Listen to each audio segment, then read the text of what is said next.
Pam Carlin started this as a pilot project 20 years ago with an idea that in the Supreme Court you have clients who need pro bono resources just like any place else in the country. And the hope was that we could bring extra resources to bear in Supreme Court cases where they could be useful to better briefing and argument for the justices.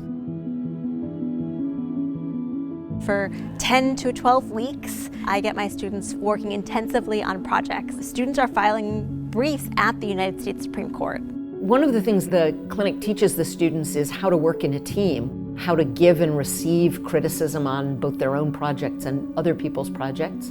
We'll spend hours and hours on a single paragraph with a level of intensity and a level of concentration that you simply can't get when you're in a larger class studying decisions that have already come down, as opposed to trying to persuade the court to make decisions that they haven't yet done.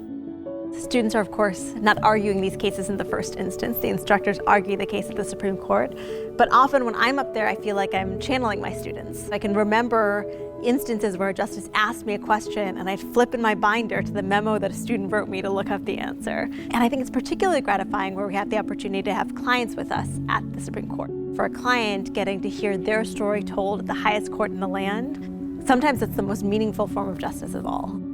Getting to go to the Supreme Court for an argument is a surreal experience, and when you've worked on the case, it's extraordinary to go and see your instructor who you've worked with every step of the way and who you've helped workshop answers with go and answer the questions that the justices have about this case. It's pretty intimidating because it's this massive marble building, and then you walk in and the justices are just right there.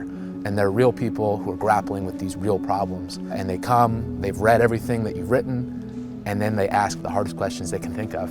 It's an incredible experience to get to go and feel that personal connection to the process.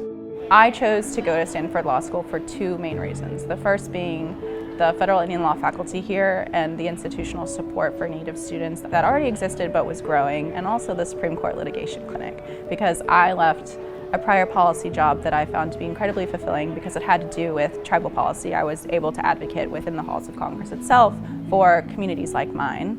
Stanford ensured that I'd be able to actually address the issues that I was seeing on the policy side within the Supreme Court, and to be able to maybe one day be an advocate myself. The way we do our best work is by having a diverse group of people in the clinic who take very different views. We always have some very conservative students and some very liberal students. We're looking for diversity along almost every dimension because we think it makes for a better product and it makes for a more fun and worthwhile time for the 40 or 50 or 60 or 70 hours a week that somebody's spending in the clinic. As our students go out into the world, many of them do become appellate lawyers and even Supreme Court lawyers, but the vast majority go into other areas of the law, whether it be litigation or even general counsel offices or government positions or the like. It's wonderful to see how they can carry all kinds of lessons about the court, about ethical practice, about just persuasion that we instill in the clinic out there into the real world.